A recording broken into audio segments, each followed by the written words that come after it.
27 years ago, when civil rights leader Martin Luther King Jr. was assassinated, grief and frustration erupted in America's cities. And far away in Iowa, one third-grade teacher knew she had to do something. The shooting of Martin Luther King could not just be talked about and explained away. There was no way to explain this to little third graders in Riceville, Iowa. I knew that it was time to deal with this in a concrete way, not just talk about it, because we had talked about racism since the first day of school. This is a fact. Blue-eyed people are better than brown-eyed people. It was a daring experiment in they are. prejudice.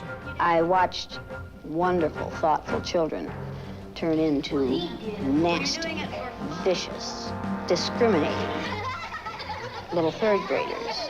Can one teacher, in one day, change the lives of her students forever? Tonight, a class divided.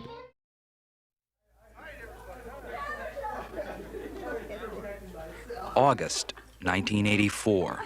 A high school reunion brings some 50 former students to Riceville, Iowa. 11 of them, some with their spouses and children, arrive early for a special reunion with their former third-grade teacher, Jane Elliott.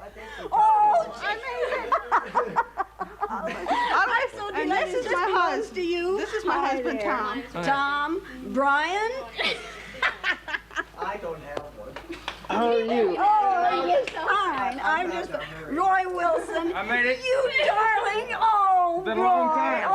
Oh, Been Roy. here in I'm so 14 glad years. To see you. That's great. I didn't think I would. How are you doing? It's been a long time since I've seen you. Yeah, it has been. Where are your little ones? They're at home with Mom. It's coming down. And this is your husband, Yeah, that's correct. Mr. Greg Rowland. Greg Rowland. It's nice to meet you. 14 years earlier, when they were students in her third-grade classroom, ABC News filmed a 2-day exercise for a documentary, The Eye of the Storm. Now, at their request, they will see that film again and relive the experience of her unique lesson in discrimination. Okay. That's it. We could move the house.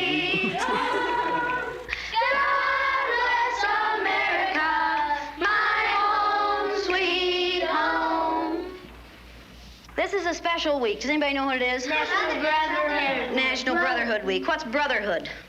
Be kind to your brothers. Be kind. Okay, be kind to your brothers. Like you would like to be treated. Treat everyone the way you would like to be treated. Treat everyone as though he was your brother. And is there anyone in this United States that we do not treat as our brothers? Yeah. Who? Yeah. The black people. Who else? Indians. Absolutely, the Indians. And when many people see a black person or a yellow person or a red person, what do they think? Oh, look at that. Stupid. Look at that. Dumb people. And look at the dumb people. What else do they think sometimes? What kinds of things do they say about black people? Call them niggers. Niggers. In the city, many places in the United States, how are black people treated? How are Indians treated? How are people who are of a different color than we are treated? They're part of this world. They don't get anything in this world. Why is that? Because they're different color.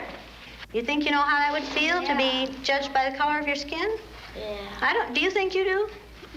No, I don't think you'd know how that felt unless you had been through it, would you? It might be interesting to judge people today by the color of their eyes. Would you like to try this? Yeah. Sounds like fun, doesn't it? Since I'm the teacher and I have blue eyes, I think maybe the blue-eyed people should be on top the first day. Up here? I mean, the blue-eyed people are the better people in this room. Oh, yes, they are. Blue-eyed people are smarter than brown-eyed people. My dad isn't that stupid. Is your dad brown-eyed? Yeah. One day you came to school and you told us that he kicked you. He did. Do you think a blue-eyed father would kick his son? Yeah. My dad's blue-eyed. He's never kicked me. Greg's dad is blue-eyed. He's never kicked him. Rex's dad is blue-eyed. He's never kicked him. This is a fact. Blue-eyed people are better than brown-eyed people. Are you brown-eyed or blue-eyed? Blue. Why are you shaking your head? I don't know. Are you sure that you're right? Why? What makes you so sure that you're right? I don't know. The blue-eyed people get 5 extra minutes of recess, while the brown-eyed people have to stay in. The brown-eyed people do not get to use the drinking fountain. You'll have to use the paper cups. You brown-eyed people are not to play with the blue-eyed people on the playground because you are not as good as blue-eyed people. Well, the brown-eyed people in this room today are going to wear collars so that we can tell from a distance what color your eyes are. On page 127. 127. Is everyone ready? Everyone but Laurie. Ready, Laurie? Brown-eyed. She's a brown-eyed. You'll begin to notice today that we spend a great deal of time waiting for brown-eyed people. The yardstick's gone. Well, okay. I don't see the yardstick, do you? It's probably over there. Hey, Miss Lake, you better keep that on your desk so if the brown-eyed people get out of hand. Oh, you think if the brown-eyed people get out of hand, that would be the thing to use? Who goes first to lunch? Blue-eyed. The blue-eyed people. No brown-eyed people go back for seconds. Blue-eyed people may go back for seconds. Brown-eyed people do not. Brown-eyed. Don't you know? Oh, they're not smart. Is that the only reason? They'll take too much. It might take too much. Okay, quietly.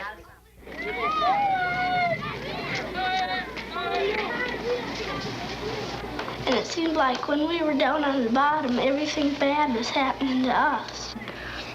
The way they treated you, you felt like you didn't even want to try to do anything. It seemed like Mrs. Elliott was taking our best friends away from us.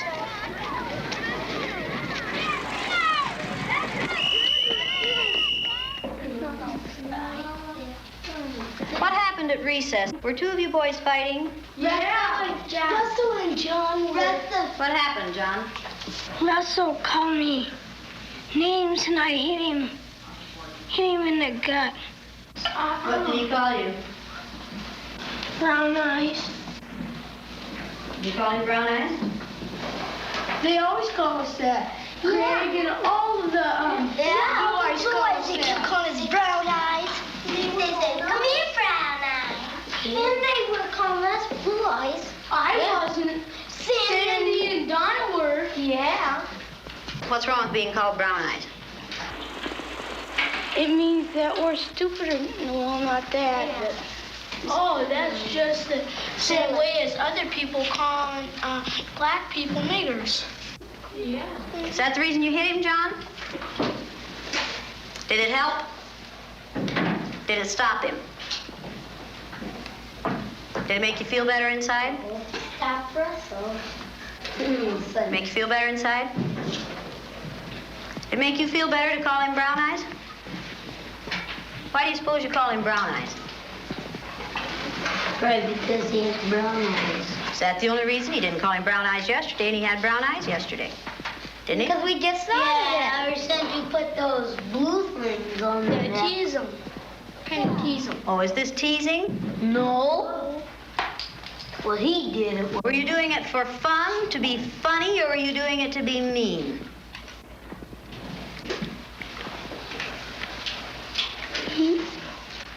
I don't know. Don't ask me.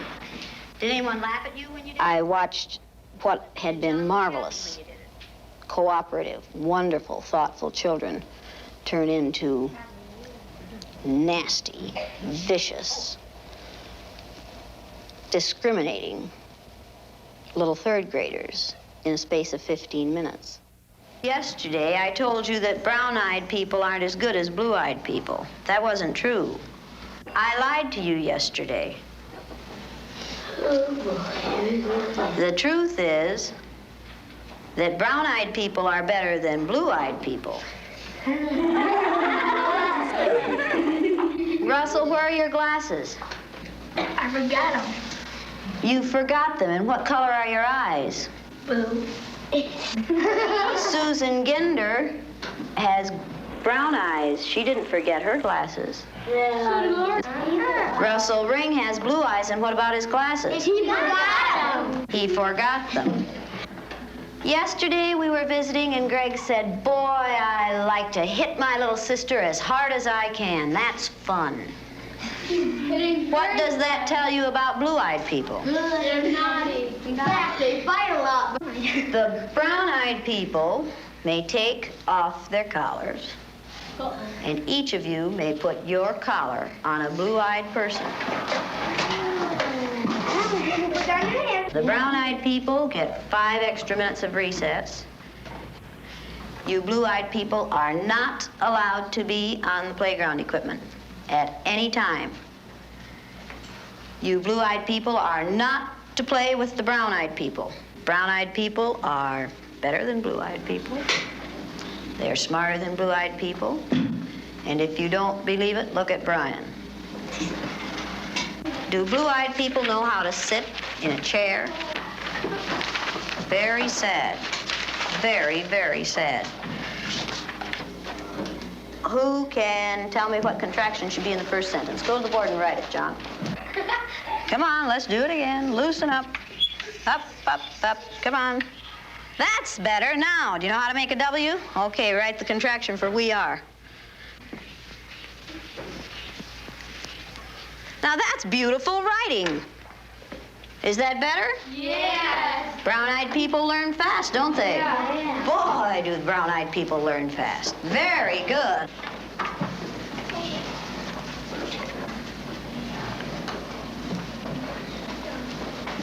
Greg, what did you do with that cup?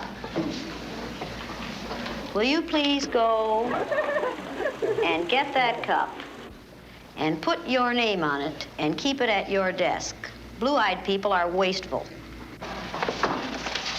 Okay, you want to be timed this morning? Yeah. A. I use Orton Gillingham Phonics. We use the card pack. And the children, the brown-eyed children, were in the low class the first day, and it took them 5.5 minutes to get through the card pack. The second day, it took them 2.5 minutes. The only thing that had changed was the fact that now they were superior people. I thought you were going to get in the You went faster than I've ever had anyone go through the card pack. Why couldn't you get them yesterday? We had those collars on. You think the collars kept you? just keep thinking about those collars. Oh. And my eyes kept getting rolling around. Oh, and you couldn't think as well with the collars on. 4 minutes and 18 seconds. I knew we weren't going to make it. How long did it take you yesterday? 3 minutes. 3 minutes. How long did it take you today? 4 minutes and 18 seconds. What happened? One down. Why? What were you thinking of? This. I hate today. How do you do? I hate too. Because I'm blue-eyed. See, I am too. There's nothing, it's not funny, it's not fun, it's not pleasant. This is a filthy, nasty word called discrimination. We're treating people a certain way because they are different from the rest of us. Is that fair? No. Nothing fair about it. We didn't say this was going to be a fair day, did we? No. And it isn't. It's a horrid day. Okay, you ready? What did you people who are wearing blue collars now find out today? Oh, you feel I know what they felt like yesterday. I did too. How did they feel yesterday? Down. Like a dog on a leash. Yeah. It feels like a you chain chain them up wherever you go. into prison. Like you're chaining them up into prison. And you're throwing the key away. Should the color of some other person's eyes have anything to do with how you treat them? No. All right, then should the color of their skin? No. Should you judge people No. by the color of their skin? No. You're going to say that today, and this week, and probably all the time you're in this room. You'll say, "No, Mrs. Elliott." No. Every time I ask that question. No, Mrs. Then, No, Mrs. Elliott. when you see a black man or an Indian or someone walking down the street, are you going to say, "Look at that silly looking thing"? No, Miss. Does it make any difference whether their skin is black or white? No. Or yellow? No. Or red? No. Is that how you decide whether people are good or bad? No. Is that what makes people good or bad? No. Let's take these collars off. Hey, don't stick yourself down there. No. You'd have to sort Here, that. Mr. Elliott, you can. What would you like to do with them? Throw them away. Go ahead. Go ahead. In the pit. Mrs. Elliott. Don't eat them. Don't eat them like great. Now you know a little bit more than you knew at the beginning of this week? Yes. A lot. Do you know a little bit more than you wanted to? Yes, Mrs. This isn't an easy way to learn this, is it? No, Miss. Oh, well, you stop Okay, now let's all sit down here together. Blue eyes and brown eyes. Does it make any difference what color you are? No. Down, girl. Don't be gonna see it again. Oh, you found your friend, huh? Now, you get back. Okay, you ready to listen now? Okay, now are you back? Yes. That feel better? Yes. Does the color of eyes that you have make any difference in the kind of person you are? No, Mrs. Elliott. Does that feel like being home again, girls? Yes.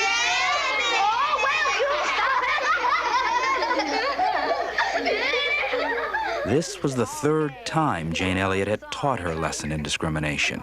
The first, 2 years earlier, was in April of 1968. On the day after Martin Luther King was killed, one of my students came into the room and said, "They shot a king last night, Mrs. Elliott. Why'd they shoot that king?" I knew the night before that it was time to deal with this in a concrete way, not just talk about it, because we had talked about racism since the first day of school. But the shooting of Martin Luther King, who had been one of our heroes of the month in February, could not just be talked about and explained away. There was no way to explain this to little third graders in Riceville, Iowa. As I listened to the white male commentators on TV the night before, I was hearing things like, "Who's going to hold your people together?" as they interviewed black leaders. What are they going to do? Who's going to control your people? As though these people were subhuman and someone was going to have to step in there and control them. They said things like, "When we lost our leader, his widow helped to hold us together. Who's going to hold them together?"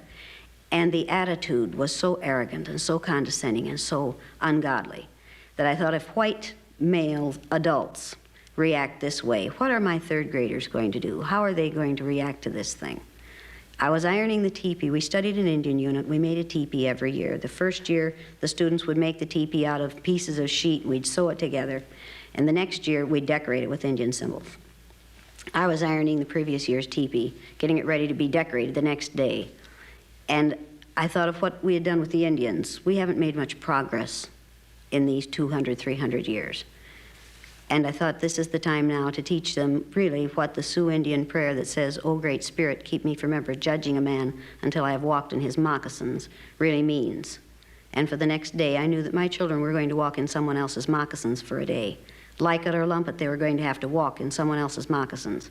I decided at that point that it was time to try the eye color thing, which I had thought about many, many times, but had never used. So the next day, I introduced an eye color exercise in my classroom and split the class according to eye color, and immediately created a microcosm of society in a third grade classroom. Riceville hasn't changed much in the 17 years since then. It's still a small farming community surrounded by cornfields. Its population is still under 1,000. And it's still all white and all Christian. And though Jane Elliott has continued to teach her lesson in discrimination, there's been little outward local reaction. No objections from school authorities or the parents of the 300-odd students who have by now been through it. Okay, let's get in a circle. The reunion of her former third graders was Jane Elliott's first chance to find out how much of her lessons her students had retained. All right, now, Raymond, why? I want to know why you were so eager to discriminate against the rest of these kids. At the end of the day, I thought the miserable little Nazi. Really, I couldn't stand you. It felt tremendously evil. All your inhibitions were gone. And no matter if they were my friends or not, any pent-up hostilities or aggressions that these kids had ever caused you, you had a chance to get it all out. I felt like I was a king, like I ruled them brown eyes, like I was better than them. Happy. You know? And you did it all day. Yeah. How did you feel when you were the out group? Boy, that day, after we went home, and talk about hating somebody, it was there. You hated me? Yeah, of what you were putting us through. Nobody likes to be looked down upon. Nobody likes to be hated, teased, or discriminated against. And it just boggles up inside of you. You just get so mad. Were you just angry, or was there more than that? I felt demoralized, humiliated. Is the learning worth the agony? Yes. Yes. Yes. Yes. It made everything a lot different than what it was. We was a lot better family altogether. Even at our houses, we was probably, because it was hard on you when you have your best friend one day and then he's your enemy the next. It brings it out real quick in you. I don't know if that's a Some of the remarks were the kinds of things I would have wished I could have programmed into them if I had been able to program them. They're the things I would have wanted them to say. Some of the things were just mind-blowing. You know, you hear these people talking about, you know, different people and how they're, you know, they're different and they'd like to have them out of the country. I wish they'd go back to Africa, you know, and stuff. And sometimes I just wish I had that collar in my pocket. I could whip it out and put it on and say, wear this and put yourself in their place. I wish they would go what I went, you know, do what I went through. We was at a softball game a couple weekends ago, and there was a black yelling, "Hi, Verla," you know, and we hugged each other and everything. And some people really looked just like, what are you doing with him, you know? And you just get this burning feeling, sensation in you that you just want to let it out and put them through what we went through to find out they're not any different. I still find myself sometimes when I see some people together and I see how they act, you know, I think, well, that's black. And then right in the next second, I don't even finish the thought.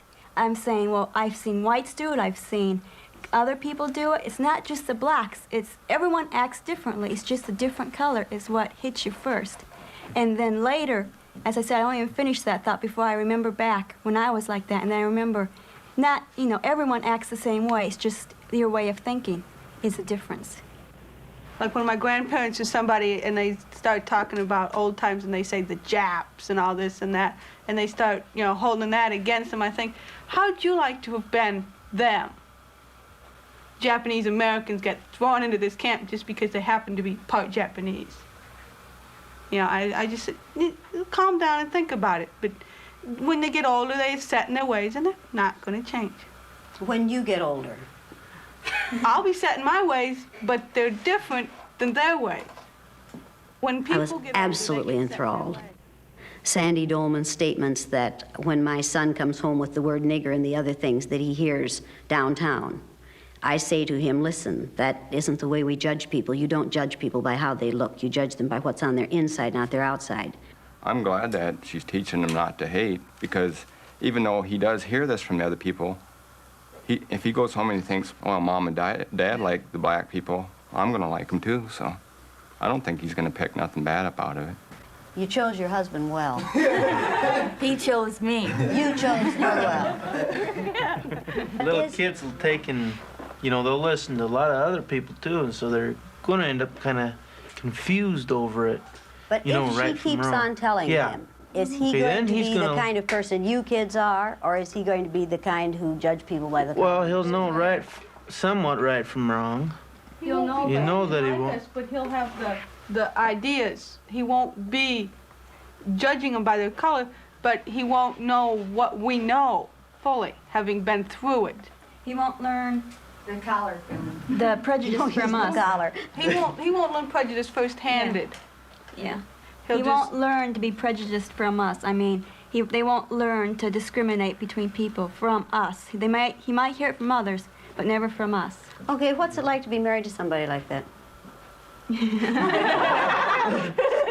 When I was going to marry Sheila, I knew for my future that I was going into the military. At first, I thought, is she going to be able to handle being with all the different nationalities?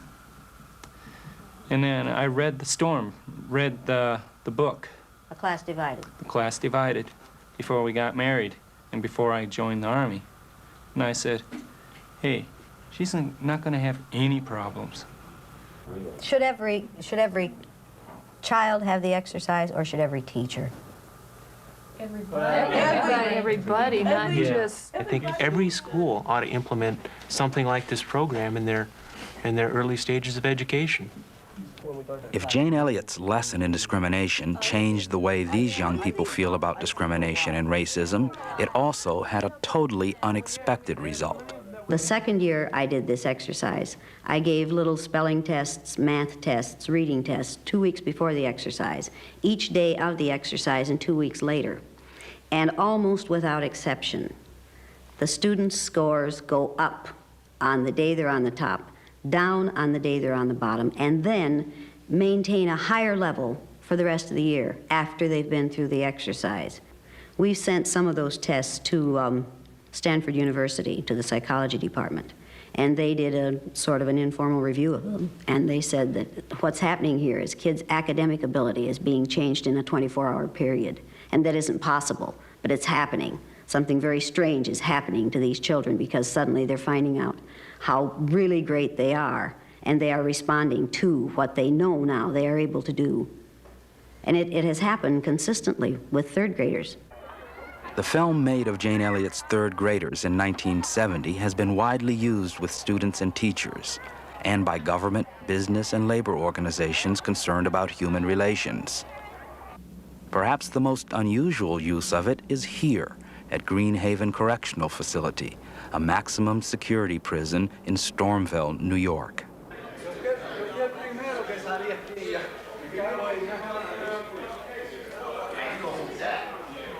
Here, in a sociology course taught by Professor Dwayne W. Smith of Dutchess Community College, his almost exclusively black and Hispanic classes have been seeing the film for more than 10 years.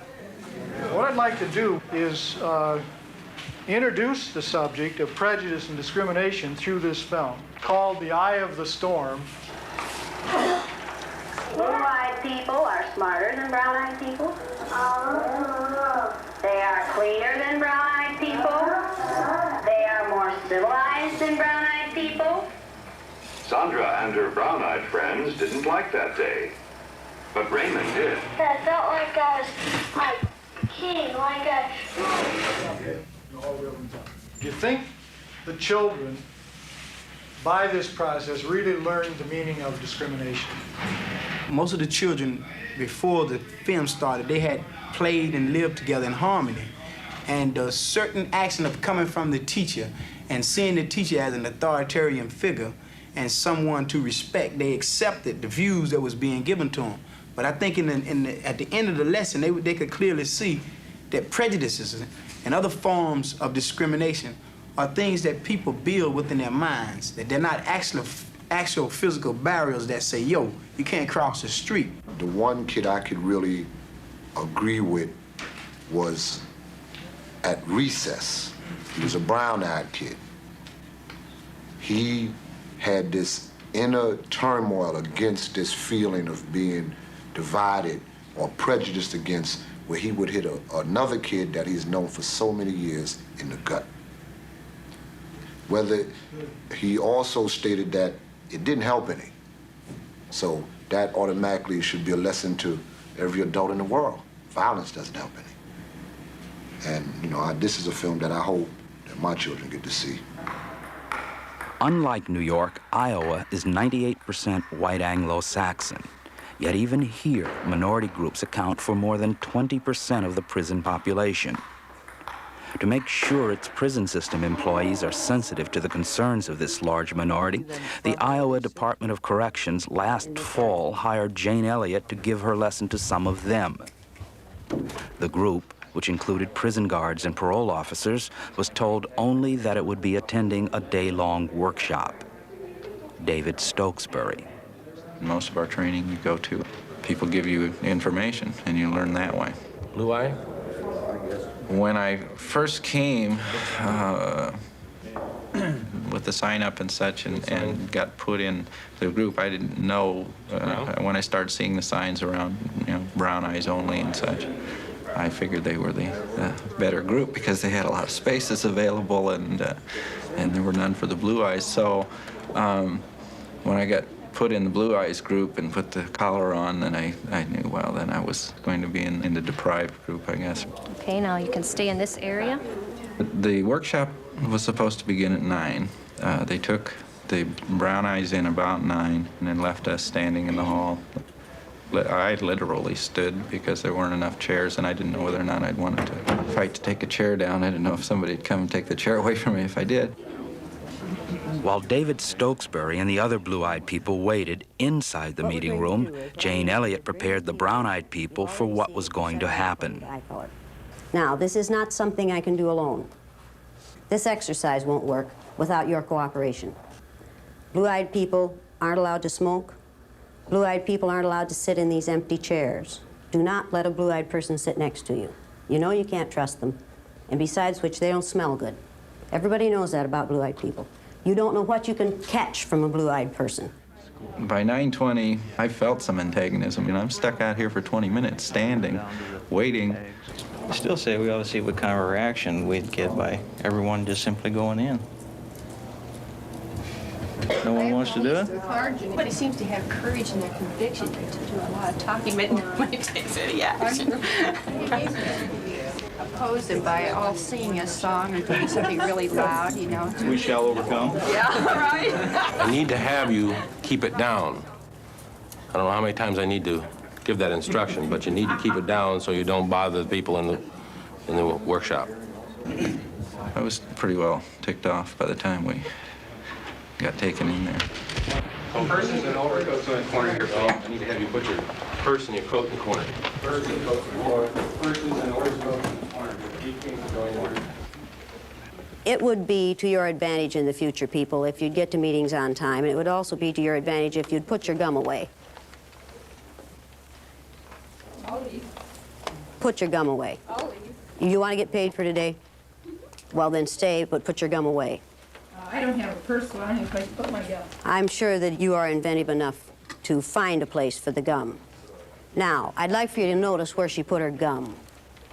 You have this problem with blue-eyed people. You give them something decent and they just wreck it. You'll also notice that blue-eyed people spend a lot of time playing look at me, see how cute I am, I can be funny, I can make a joke of this. This is amusing, I'm amused by this. Another thing that is obvious about blue-eyed people is that they're poor listeners. The first thing you have to do when you're teaching in a segregated situation, when you're working in a segregated situation, is teach the listening skills. The listening skills are: number 1, good listeners have quiet hands, feet, and mouths. Everyone needs to write these down.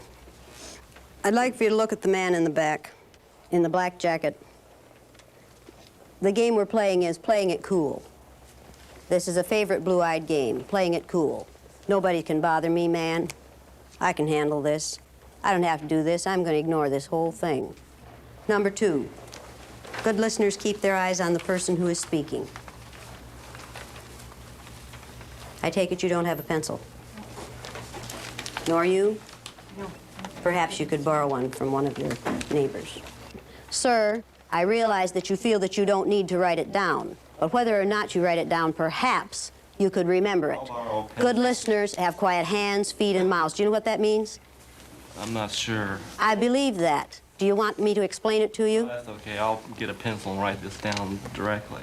Look, blue-eyed people, many of you have pencils. Will one of you please lend him a pencil, or don't you trust him? Which I can understand. From the last 10 minutes, what have you observed about blue-eyed people? Blue-eyed people are very stubborn, very self-centered, and wish to control as much of their surrounding as possible. People-wise, I mean. Very inconsiderate people. I don't even know why you have them here in the first place. We have them here because we are required to have them here. Oh, we have to, huh? This is one of the things you have to put up with. Number 3, good listeners, listen from the beginning to the very end.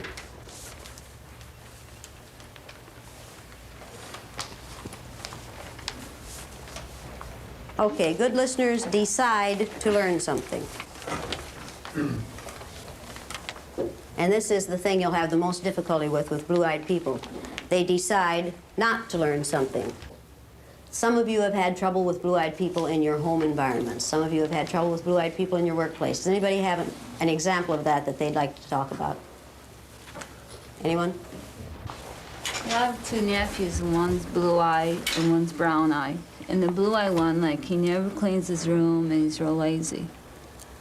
And the brown, you know, he doesn't seem to have a lot of energy, the blue-eye one. But the brown-eye one, he's real outgoing and he plays in sports and that. He's pretty good at it. And he just seems like a better kid. So if I have kids, I hope they have brown eyes. Are you married? No. Then it's a good thing you don't have kids, isn't it? Right. Well, you will know what to do when you choose a mate. Right. Would you like to read that first listening skill to me? I haven't got it on my paper yet. Oh, why is that? I haven't borrowed the pencil to write it down as yet. Do you think it's unnecessary? At this particular point, yes, I do. Why? Well, I have it in my head for the most part. There's a lot of space up there for it, isn't there, friend? Do you suppose you could tell me what it is? It has something to do with keeping your hands and feet still, as I recall. Has something to do with that. I find it interesting that you're amused by our having to stand here and wait for this man to do something that everybody else has already done. I find that highly interesting. Stupid, but interesting. If you are in a situation where someone is constantly refusing to do what the people in authority ask them to do, what do you know about them? What do you know about that person? Well, I think it's a game with them. Attention, Has it gained anything for this gentleman? disrespect from, I think, the brown-eyed people. Has it proven anything to brown-eyed people? Yes, this is a typical trait of a blue-eyed person. Now read the second one. I don't have the second one. Can I read it off first? You don't have the second one No. either. You were keeping it in your head. What happened to that plan? Just the first one I had in my head, not the second Oh, one. the other 3 aren't important? Well, they're probably important. But not important enough for you to write down, right? Well, they're important. I should have written them down, most probably. Most probably. Does anybody back there know? You don't have it written down either. I want you to take a look at these 2 so-called gentlemen. Now, we need to hear the good listening skills from you. I don't want you to think that I'm badgering you boys. But on the other hand, you're here to learn something, and if you learn nothing else today, it would be nice if you would learn the listening skills. What do you know now about brown-eyed people that you didn't know before about blue-eyed people that you didn't know before you came in here? I'm finding I'm going to have to explain things a bit more explicitly to a blue-eyed person than I would to a brown-eyed person. How many times did I have to repeat the listening skills for Roger? Well, Brother Roger is having a rough time today, isn't he? It was about 6 or 7 different times. You think that's amusing, Roger? Apparently, somewhat amusing. As part of the lesson, the corrections department employees took a written test. All right, I need these names and the scores. I have KR 11. I'm sorry, I can't hear you. KR, just initials, 11. Just KR, just an initial, no Yeah, last name? No names. How many? 11. And Churden or Charles, I'm not sure. on the other one. Thank you, sir. Tell me the name again. Churden? You can't read the name? No, I can't. Can't make it out. What's your name? My name is Chambers. First name? Janine. And what was her score? 6. Next. E. Riley with a 5. E. E. Riley. Will E. Riley please stand? It's mine. You know, it's what you do to the image of blues with your behavior is unfortunate. What you 3 people do to the image of women with your behavior really makes me angry. The fact that you do this kind of thing and this kind of sloppy work reflects badly on women. I resent that doubly. Yes. Ma'am, I'd really appreciate it if you'd call us by name when you say you 3 people. We don't know who you're speaking to. It could be anyone here. My dear, if you wanted me to call you by name, you'd have put your name on your paper. It's on my... It was to be on your paper. You didn't see my papers, ma'am. I didn't get your name either because it wasn't on your paper. That's right. All right, now how can one call you by your name if you don't care enough about your name to put it on your paper? Don't expect me to worry about it. Don't expect me to worry about it if you don't put it on your paper. Don't sit here and say my name is important to me after you have just deliberately not put it on your paper. You're being totally unrealistic. Important to me. I remember saying I like to know who you're speaking to you when you say you 3. Then what should you do? Ask you to use my name, which I did. And where should your name have been? Right where it is. On your paper? And on my birth certificate. Is it on your paper? No, ma'am. Where'd you get a birth certificate? Same place you got. Out of a slot machine, same as you did, lady. I think you're probably right about your own.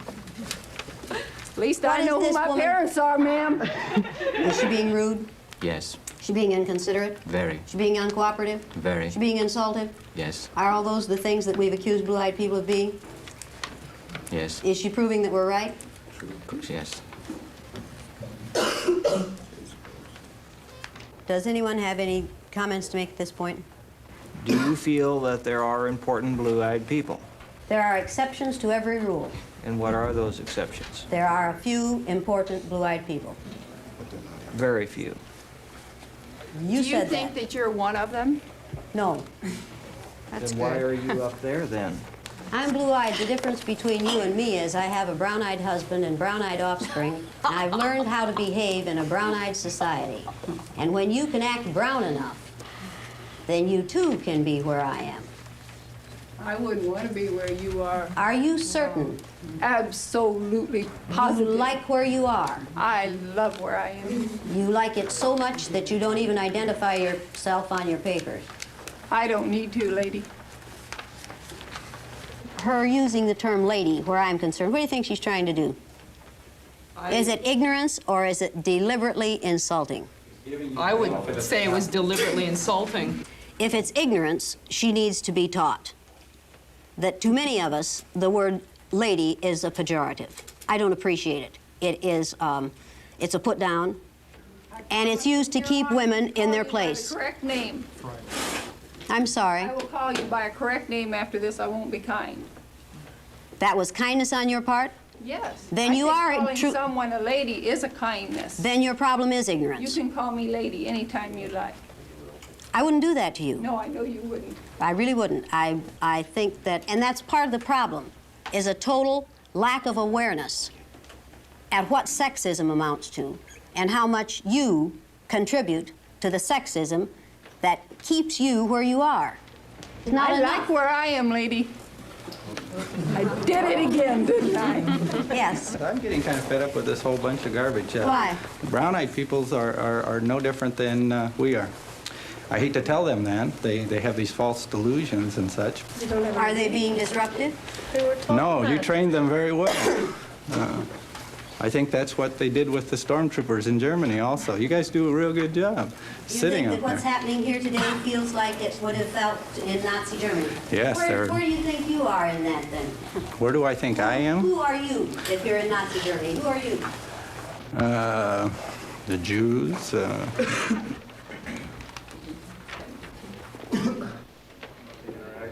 After a break for lunch, Jane Elliott helped the Corrections Department employees analyze what had happened.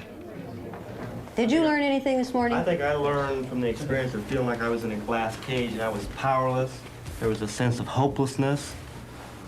I was angry, I wanted to speak up, and yet at times I knew if I spoke up, I'd be back in a powerless situation. I'd be attacked.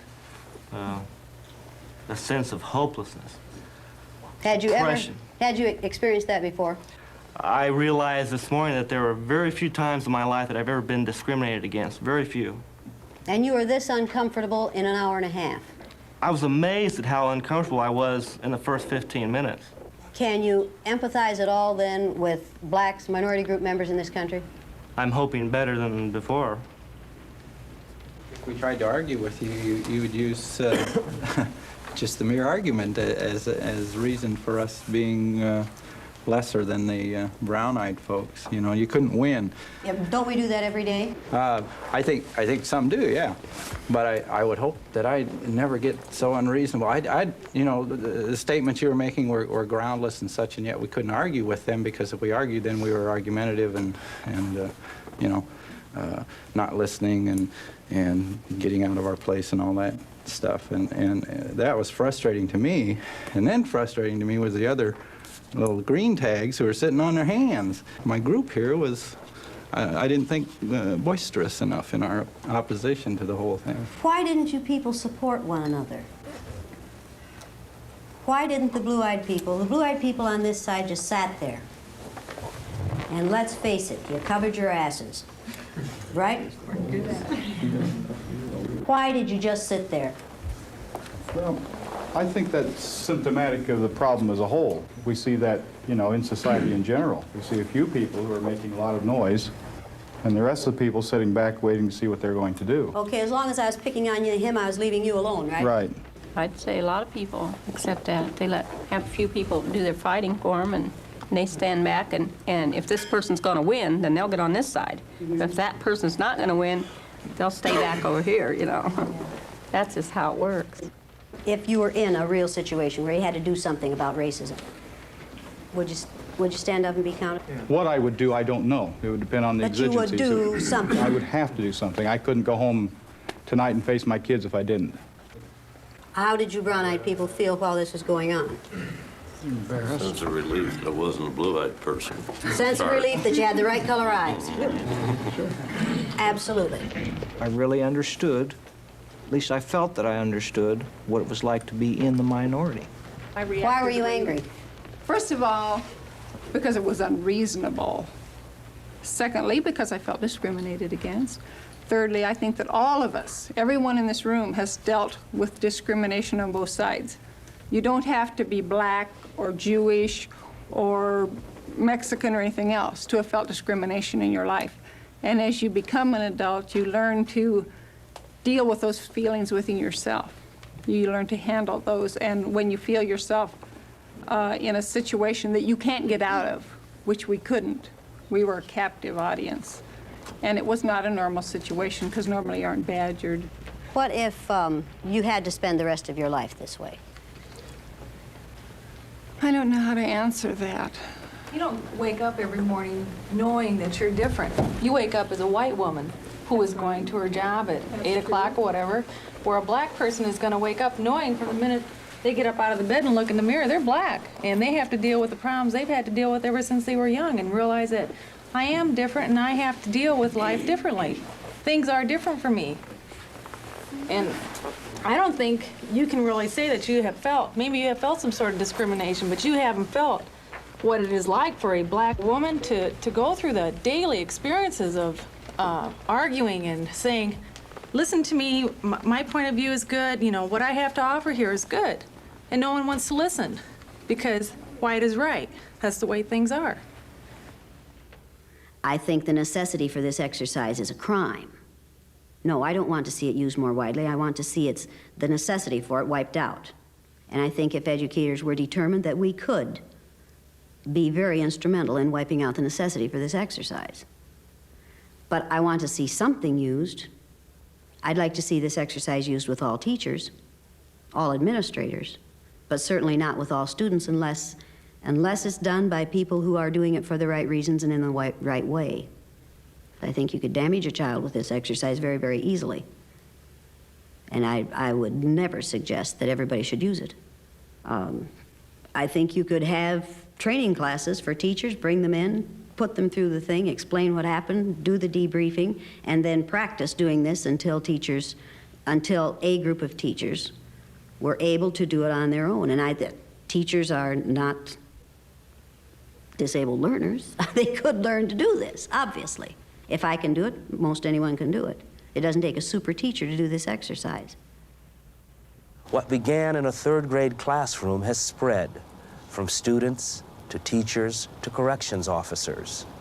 At the center is still a single teacher, determined to inoculate her students, both young and old, against the virus of bigotry. After you do this exercise, when the debriefing starts, when the pain is over and you're all back together and you're all one again, you find out how society could be if we really believed all this stuff that we preach. If we really acted that way, you could feel as good about one another as those kids feel about one another after this exercise is over. You create instant cousins. I thought maybe that lasted just while they were in my classroom because of my superior influence. But indeed, these kids still feel that way about one another. They said yesterday, over and over, the remark was made, we're kind of like a family now. They found out how to hurt one another, and they found out how it feels to be hurt in that way. And they refused to hurt one another that way again. And they said, we're kind of like a family now, and indeed we were.